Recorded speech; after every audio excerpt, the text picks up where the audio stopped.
स्वः तत्सवितुर्वरेण्यं भर्गो देवस्य धी। उत्तर प्रदेश के कन्नौज में रहने वाली बच्ची कृति दुबे का ये समाचार संभवतः आपने भी देखा होगा। समाचार के अनुसार पहली कक्षा में पढ़ने वाली 5 साल की इस बच्ची ने प्रधानमंत्री नरेंद्र मोदी को पत्र लिखा है। उसने प्रधानमंत्री से बढ़ती महंगाई की शिकायत की है। बच्ची ने लिखा है कि पेंसिल खरीदने के लिए जब वो अपनी मां से कहती है तो वो उसकी पिटाई करती हैं। एक अबोध जिसे पेंसिल की कीमत भी पता नहीं होगी, उसने पेंसिल की महंगाई के लिए प्रधानमंत्री को चिट्ठी लिख दी और अखबार में खबर भी छप गई। एक सादा पेंसिल 2 या 4 रुपए की आती है। एक बच्ची की मां 2 रुपए के लिए उसे मार रही है। क्या ये प्रश्न आपको उद्वेलित नहीं करते? क्या शंका नहीं होती आपको इन लोगों की मंशाओं पर? समाचार के ही अनुसार ये बच्ची कन्नौज के सुभाष एकेडमी में पढ़ती है। ये शहर के सबसे अच्छे और महंगे सीबीएसई स्कूल्स में से एक है। बच्ची के स्कूल की फीस ही 55,000 सालाना है।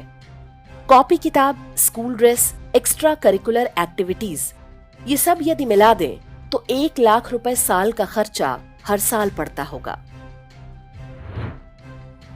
तो हर वर्ष 1 लाख खर्च करने वाली कलयुगी मां अपनी बेटी को मात्र 2 रुपए की पेंसिल के लिए पीट रही है। अक्सर हमें समझ में नहीं आता, लेकिन ऐसी ढेरों कहानियां जनमत तैयार करने के लिए गढ़ी जा रही हैं, जनता के मन में नैरेटिव सेट करने के लिए। भले ही इसके लिए 5 वर्ष की एक अबोध बालिका का नाम और चेहरा प्रयोग करना पड़े। आपको शायद अब याद नहीं रहा होगा, वर्ष 2015 में मात्र 6 महीने के 2 बच्चों अर्जुन और आरव और एक 14 महीने की बच्ची जोया भसीन ने सर्वोच्च न्यायालय में याचिका दायर की थी। उनकी दलील थी कि हमारे फेफड़े पूरी तरह से विकसित नहीं हुए हैं, अतः हमें दशहरा और दीपावली पर होने वाली आतिशबाजी के धुएं से खतरा है।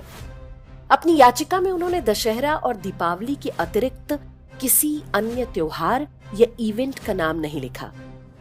नए साल, शबे बारात, शादी ब्याह और स्पोर्ट्स इवेंट पर भी आतिशबाजी होती है, लेकिन उनके धुएं से इन तीनों ही बच्चं के फेफड़ों को कोई खतरा नहीं था। जज साहबों ने प्राथमिकता के आधार पर सुनवाई करते हुए तत्काल दिवाली पर प्रतिबंध लगा दिया। तमाम वैज्ञानिक अध्ययनों में सिद्ध हो चुका है कि सर्दी से पहले होने वाले प्रदूषण में दिवाली का हिस्सा नगण्य है, लेकिन जज साहब टस से मस होने को तैयार नहीं। सुप्रीम कोर्ट का ये तुगलकी प्रतिबंध आज भी जारी है। न्यायपालिका के सम्मान के नाम पर सरकार भी मूक दर्शक बनी हुई है। ये फेक न्यूज की तरह कोई सामान्य दुष्प्रचार नहीं है। ये वामपंथियों के आदर्श और हिटलर के प्रोपेगेंडा मंत्री गोएबल्स का तरीका है। छोटे छोटे बच्चों के मन में विष घोला जा रहा है। इस वामपंथी तिलिस्म को हमें तोड़ना ही होगा। इसके दोषियों पर कानूनी कार्रवाई ही एकमात्र विकल्प है। बाल उत्पीड़न की इस घटना का संज्ञान लेते हुए अत्याचारी मां को जेल भेजा जाना चाहिए। ये जांच होनी चाहिए कि ये फर्जी कहानी मां बाप ने स्वयं गढ़ी या अखबार के रिपोर्टर ने उन्हें आइडिया दिया था। ये भी पता करना चाहिए कि ये शरारतपूर्ण समाचार छापने वाले दैनिक जागरण अखबार को इसके बदले में कितने पैसे मिले।